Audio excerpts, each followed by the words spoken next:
protagonista la mueve y cambia su vida y es capaz de darlo todo o poner todo en juego por conseguirlo, ¿no?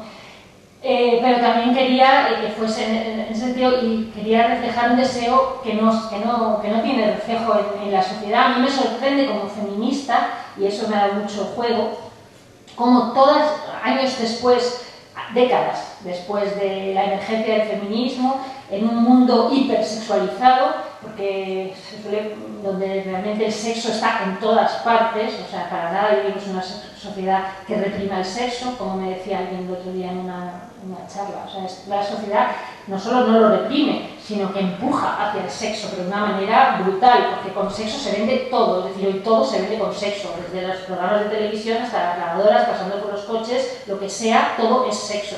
El otro día, ¿cómo fue en El País una página entera con un anuncio que dice el sexo es vida, ¿no?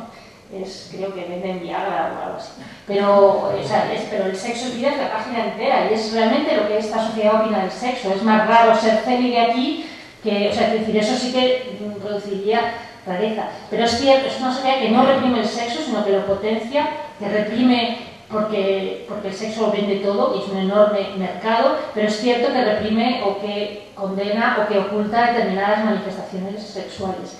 Y relacionadas con las mujeres, muchas. Y lo curioso y lo que a mí me llamaba la atención es como tantas décadas después de la emergencia del feminismo y cuando una de las cuestiones del feminismo era convertir a la mujer en un ser sexual, cuando una de las cuestiones del feminismo fundamental fue la reivindicación del placer sexual por parte de las mujeres, hoy vemos como todas las representaciones sexuales que se nos dan son la misma. Veamos televisión, veamos cine, leamos literatura, todas las representaciones son las mismas, todas las representaciones heterosexuales, ¿no? Y bueno, o sea, es como si no hubiera otras representaciones, como si no hubiera posibilidad de otras sexualidades, de otros deseos, etc. Y es un poco lo que quería expresar, ¿no? en esta novela. Quería cambiar los roles sexuales, los roles sociales, quería poner a una mujer en el papel de sujeto y a un hombre en el papel de objeto, quería cambiarlo todo, quería decir que es posible, quería decir que hay deseos ocultos, que hay deseos que no se representan, y todo esto metido dentro de una historia que tiene que ver con la vida, que tiene que ver con el sexo, que tiene que ver con la soledad, que tiene que ver mucho con el miedo al paso de los años, con la vejez, con el miedo a cuando el cuerpo se enfrenta al deseo de una manera diferente, con el miedo de las mujeres cuando el deseo, cuando ya no nos sentimos o podemos no sentirnos por la edad, cuerpos deseables, qué haces con el deseo cuando es el mismo pero tu cuerpo va cambiando, etcétera, etcétera. Es un poco lo que yo quería decir con esta novela, y bueno, y muchas más cosas, pero vamos, más o menos era un poco esto. Así que por mi parte ya, gracias.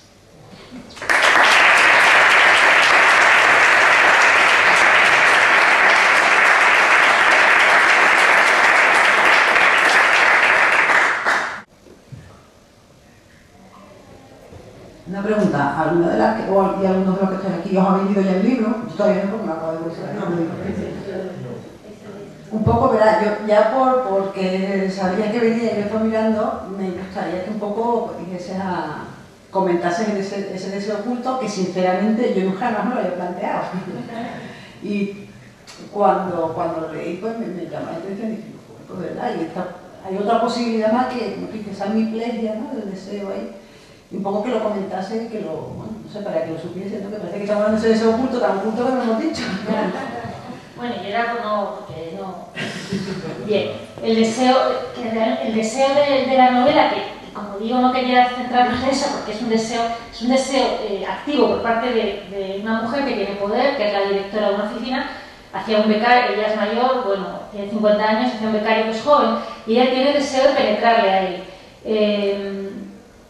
Entre otras cosas, quiero decir, que es un deseo general, pero bueno, realmente sí, eso tiene que ver decía Susana que nunca se le había ocurrido. Bueno, el otro día fui a una presentación de un libro de Javier Sáez en Bercana, en la librería de GTV de Madrid, de un libro que se llamaba Políticas Anales. Y lo compré, y es un libro teórico, no es, bueno, donde explica cómo la penetración anal se ha identificado exclusivamente con la homosexualidad, ¿no? Y como sí, pero decía, en realidad lo más democrático que existe, todo el mundo tiene culo, ¿no? Si algo que tenemos todos es eso. Y es verdad, o sea, ahí sí que no hay diferencia de género, de sexo, de nada. O sea, y creo que realmente, desde el punto de vista feminista, hay que repensar. Yo como feminista, quiero decir, a mí me interesa especialmente repensar las prácticas sexuales, porque creo que las prácticas sexuales van asociadas, bueno, además lo sabemos todos, es evidente que la penetración va asociada a determinados significados simbólicos que tienen que ver con el poder, con la masculinidad, con la dominación, etc. Eso es así, o sea, eso no tiene vuelta de hoja. Otra cosa es que o sea, eso no es renegar para siempre de una práctica que es como cualquier otra, que puede ser pues, agradable, placentera, muy usada, lo que sea, es una práctica como cualquier otra, pero que tiene en esta cultura determinados significados simbólicos, y eso la prueba es que los gays son,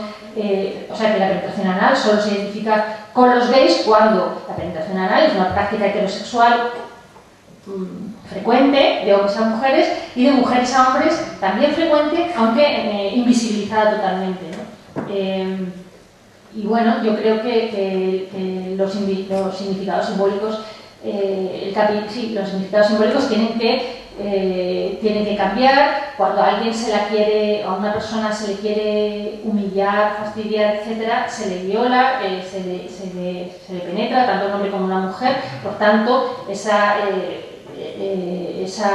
práctica va asociada a determinados significados también de violencia, pero generalmente de poder, etc. Y eso es así históricamente, y es así. Y por tanto, o sea, yo sí que estoy convencida de que el feminismo tiene que replantearse y empezar a tener otras representaciones sexuales. Lo que decía antes, a mí es que yo no puedo más de que todo es todo. O sea, yo no tengo nada contra ninguna práctica que le pueda gustar a todo el mundo, y todas las prácticas son igual, evidentemente, o sea, eso es obvio, pero ¿cómo es posible que una sociedad donde todo es sexo y vemos porno y vemos, representaciones sexuales muy explícitas en películas que no son porno, en cualquier sitio, siempre es lo mismo? O sea, siempre es, él la coge, él la desnuda, y en 5 segundos ella está gritando. De placer, se supone. Y, o sea, eso, aparte que no existe, es una representación, o sea, siempre es lo mismo, ¿no? Entonces, yo creo que es momento de decir que hay otras, que podría ser al revés, o sea, imaginaros, porque esto está asociado al poder y está asociado a la subjetividad de cada uno, a la manera en que se construye la masculinidad, la feminidad y tal. Imaginaros una película con toda normalidad donde ella le mira a él, o sea, él, en las películas normalmente, o en las novelas, en todo, el cuerpo de ella es el que desencadena la reacción en él, que a su vez es el agente activo, etcétera, etcétera, ¿no? Imaginaos una película, pero con toda normalidad, en que sin aspavientos, pues ella está sentada en un bar, le entra a él, que le parece que está buenísimo, ella se pone pues muy deseosa, entonces va hacia él, dispuesta a ligar, le empieza, se lo liga sin hablar, se lo liga sin más, empiezan a tocarse, a besarse, lo que sea, se van corriendo a su casa, ella empieza a desnudar, saca un dildo de la mesilla y le penetra, ¿no? Bueno, ¿por qué no? O sea, quiero decir, eso no tiene mayor misterio, no es nada, es igual que al revés, ¿no? Y por tanto, pero subvierte cosas que van mucho más allá de la práctica sexual, ¿no? O sea, pone la agencia en otro sitio, pone el poder en otro sitio, y eso es un poco lo que trataba la novela, que yo no quería decir, no sé por qué, pero por rabia, porque en realidad la novela no va a dar solo de eso, ¿no? Y eso me interesa, sobre eso he escrito mucho, por eso dije que había 2 novelas, ¿no? Una que era sobre deseo o sobre sexualidad, y otra sobre el tema un poco de la oficina, del poder, etcétera, en general, no solo del poder sexual, que también existe, el poder en las relaciones sociales, del poder económico, eso por eso digitalié 2 novelas. Y porque al final, en la ultimísima página, ella le penetra y eso es lo que parece que define toda la novela, ¿no? Y bueno, no es así, por eso me da un poco de rabia, pero ya cuando me preguntan, pues ya me da rabia, porque al fin y al cabo también lo he escrito, ¿no? ¿Alguien quería preguntar? Sí, yo quería preguntar. Beatriz, quería preguntarte, independientemente de los movimientos sociales, movimientos feministas y todo eso, ¿qué acogida ha tenido la novela, lo que es específicamente en los círculos literarios? ¿Qué valoración se ha hecho en ese terreno?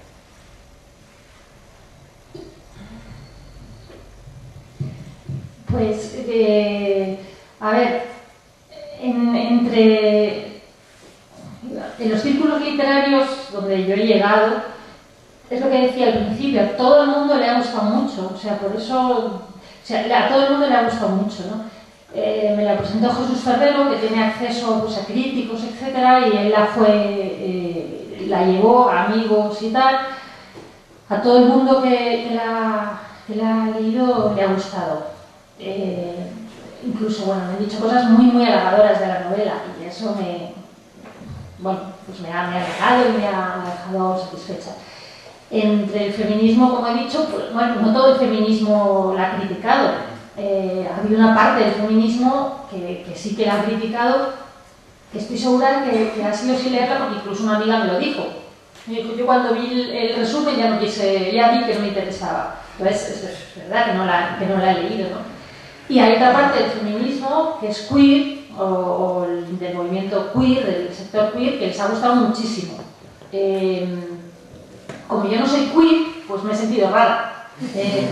Pero como dice Javier Sáez, que la gente de LGTB seguramente le conoceréis, él siempre me dice, ¿tú por qué dices que no eres queer si eres la persona más queer que conozco? Él siempre me lo dice, y yo sí, digo, yo no soy queer. Bueno, pues a lo mejor tengo que empezar a decir que soy queer, lo cual me deja un poco rara.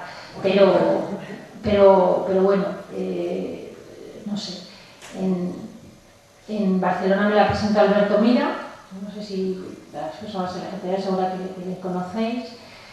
Que también le gustó muchísimo y bueno, y como digo, entre las personas que no son del mundo de la literatura, pues la verdad que todo el mundo me ha hablado muy bien. Vamos, me ha escrito cosas realmente que a mí me han hecho estar satisfecha, digamos, de mi valía como escritora. Me he sentido bien, ¿no? Porque es una novela que me ha costado mucho y que he invertido muchos años. Y en ese sentido. He sentido que fuera polémica, porque además me parece que es muy absurdo que sea polémica por eso, ¿no? A mí me parece una novela muy feminista, porque además, como decía antes, incluso el tema en sí me parece necesario y feminista. Y yo creo que el feminismo se ha olvidado de la sexualidad. O sea, yo creo que en el sexo se dirime, como por otra parte ya decía el feminismo en los 60, ¿no? En el sexo se dirime una gran parte, no todo, pero una gran parte, primero de lo que somos, pero sobre todo una gran parte de las relaciones hombres-mujeres, todos los temas que son importantes para el feminismo hoy y que generan tantísimo debate como la prostitución, la pornografía, bueno, por supuesto el aborto, todos los temas que son, digamos, polémicos, tienen que ver con la sexualidad y sin embargo el feminismo pretende debatir eso sin hablar de sexo, ¿no? O sea, es ridículo. ¿Cómo vas a hablar de prostitución sin hablar de sexo? Es ridículo, o sea, literalmente es ridículo. Y el feminismo tradicional lo pretende estar a favor o en contra regular de la prostitución, ¿vale? Que es un tema político y es un tema social, pero también hay que hablar, o sea, tiene que ver con el sexo, me parece, ¿no? Dos cosas de esas yo creo que... Y hay que ver lo que hemos cambiado o lo que no hemos cambiado respecto al sexo y cómo hemos... O sea, es decir, es lo que decía un poco antes, a veces... en tantas décadas de feminismo y de cambio y a veces no hemos cambiado tanto en nuestras prácticas sexuales, ¿no? Por ejemplo, ¿no? Y creo que ese tema es interesante. A mí me interesa.